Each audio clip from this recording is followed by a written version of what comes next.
Hey everybody, I'm Clifford Summy, the pop song whatever, blah, blah, blah, blah. Guys, today we're talking about Summerland by Half Alive, and this song is blowing my mind. There's so much depth to this, and I've never been able to apply so much of my master's in English literature to a song lyric before. Let's start talking right away. First off, if you watch the music video, it's these two young people meeting in a group of friends, and they kind of have this great romance, and then at the end of the summer, after just like a month, she flies away, and the question is kind of like, is the romance dead? That's kind of the story that happens, and most of the video is just watching them do cute things together and with their friend group. Like, it's a great song, whatever, or a great music video. But then the song itself, the lyrics are crazy, and what Josh Taylor intended by them is blowing my mind. So let's go to the chorus. When summer comes, I'ma cut my hair, so there's change. Take a long drive heading anywhere, be dancing all night with all my friends, sitting on the shores of Summerland, and then he just repeats that. So it's this very romanticized version of what summer is, hanging out with friends, doing friend things, you know, doing what people are supposed to do in the summer and the, you know, between college semesters probably specifically. And I'm trying to like build this up, but I'm just gonna tell you what's happening, okay? Have you guys ever heard of something called archetypal literary criticism?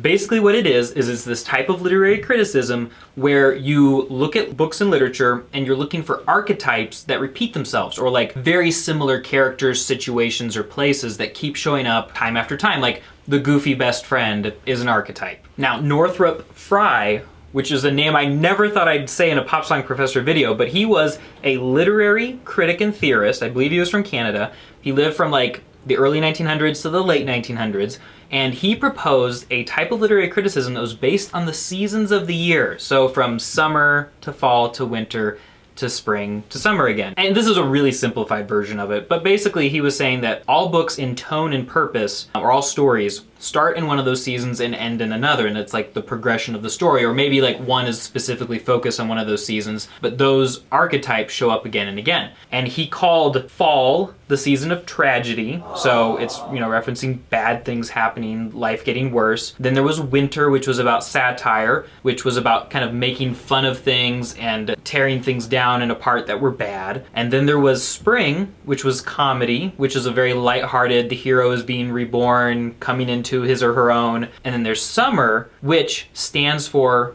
romance. And this is what Northrop Fry said. And Josh had this this interview. He said, it's a big quote, all right? So we'll put it up on screen for you.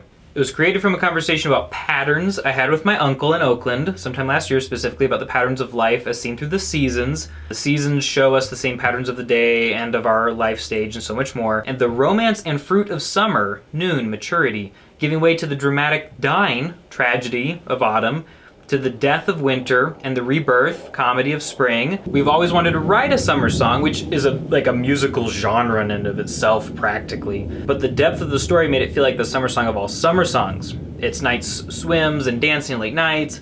It's the beginning and end of the story, the golden hour of romance where all of life is at peace with God and each other. So at a glance, it's just a summer song, but under the surface, it's that and so much more. And I read that and I was like, wait a second, this has got Northrop Fry written all over it. And then you read the description of the video, and he says, at the end of the story, Finn and Rory get close, but as the weeks come to an end, Rory flies home and they are left with the bittersweet end of summer's romance.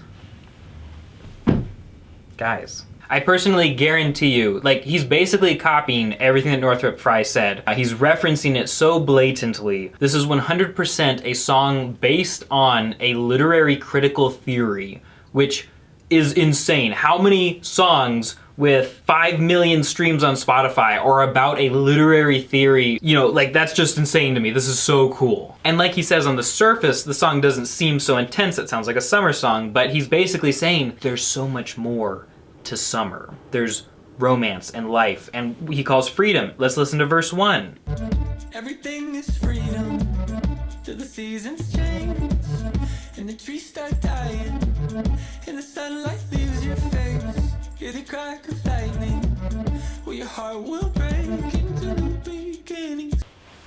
Guys, do you see what's happening? Everything is freedom till the seasons change. He's talking about seasons changing, and the trees start dying. That's autumn, which comes after summer. The sunlight leaves your face because it gets darker. The crack of lightning when your heart will break into new beginnings beginning to erase. This beginning of the romance of summer leaning into something dying in the fall. And then in verse 2, Basically in verse 2, now the year is aging and the shadows grow and the colors fading and the people start to slow like a crowded nation. When the air is cold, all the strangers waiting on the train that could bring them home. He's starting to sort of allude to winter a little bit there. And he doesn't really talk about spring, but in the pre-chorus he says, but something about May makes it all feel better, baby. Something about me makes it all feel better, baby. Summerland holds what I want right now. It's like a hoodie you find and you wear forever, baby. Forever and golden now will only come back around. The going back around, the coming back around, the summer, the winter, and then he's even talking about something about May makes it all feel better. That's another cyclical thing as we're coming back into the summer. Oh my gosh.